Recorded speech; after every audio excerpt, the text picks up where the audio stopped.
झारखंड को प्रकृति के खजाने से नवाजा गया है, जिसे देखने बड़ी तादाद में सैलानी आते हैं। झारखंड राज्य को प्रकृति की असीम कृपा मिली हुई है। यहाँ मौजूद हरियाली, घने जंगल, मनमोहक वादियाँ और खूबसूरत झरने इस जगह की शोभा बढ़ाते हैं।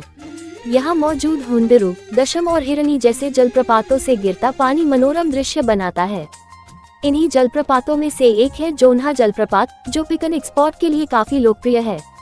ये खूबसूरत जलप्रपात झारखंड की राजधानी रांची से करीब 40 किलोमीटर दूर मौजूद है। आप यहाँ सड़क, रेल और हवाई मार्ग से आ सकते हैं। इसका नजदीकी रेलवे स्टेशन रांची जंक्शन है। जोन्हा फॉल बिरसा मुंडा एयरपोर्ट से महज 45 किलोमीटर दूर है। ये जलप्रपात अपनी खूबसूरती और यहाँ मिलने वाले लकड़ी से बने सुंदर कलाकृतियों के लिए मशहूर है। जोन्हा जलप्रपात के नाम के पीछे एक रोचक किंवदंती है।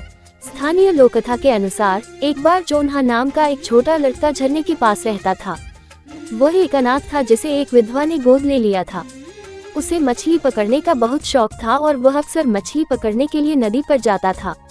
एक दिन उसने एक बड़ी मछली पकड़ी जो वास्तव में एक आकार बदलने वाला राक्षस था। राक्षस ने जोन्हा से अपनी जान बख्शने की भीख मांगी और बदले में उसकी कोई भी इच्छा पूरी करने का वादा किया। जोन्हा ने सहमति जताई और एक सुंदर दुल्हन मांगी जो उसे बिना शर्त प्यार करे। राक्षस सहमत हो गया और उसे पास के एक गांव में ले गया, जहां उसने उसे सीता नाम की एक सुंदर लड़की से मिलवाया। जोन्हा और सीता एक दूसरे से प्यार करने लगे और उन्होंने शादी करने का फैसला किया। हालांकि उनकी शादी के दिन राक्षस ने अपनी असली पहचान बताई और सीता को जोन्हा से छीन लिया। राक्षस ने जोन्हा से कहा कि उसने उसे धोखा दिया है और जोन्हा सीता को फिर कभी नहीं देख पाएगा। जोन्हा का दिल टूट गया और वह राक्षस के पीछे भागा। जोन्हा झरने के किनारे पहुंचा, जहां उसने देखा कि राक्षस सीता को पानी में खींच रहा था। वह सीता को बचाने के लिए पानी में कूद गया, लेकिन तब तक बहुत देर हो चुकी थी। जोन्हा और सीता दोनों नदी में डूब गए और उनके शव कभी नहीं मिले। स्थानीय लोगों ने जोन्हा के प्यार और बलिदान को श्रद्धांजलि देने के लिए झरने का नाम जोन्हा के नाम पर रखा। भारत की सबसे खूबसूरत जलप्रपातों में शुमार जोन्हा फॉल एक शानदार झरना है। यहाँ 43 मीटर की ऊंचाई से गिरता पानी काफी आकर्षक नजर आता है।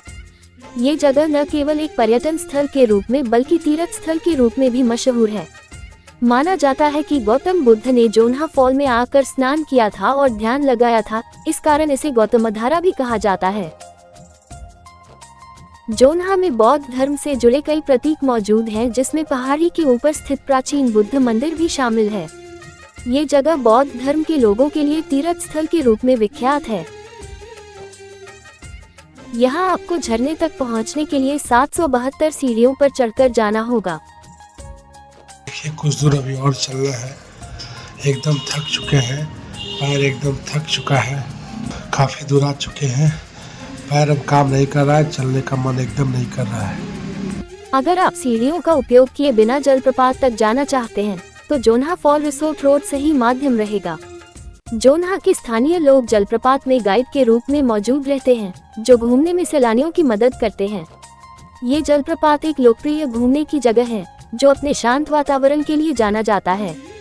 जोन्हा जलप्रपात प्रकृति का आनंद लेने और व्यस्त शहरी जीवन से ब्रेक लेने के लिए एक आदर्श स्थान है।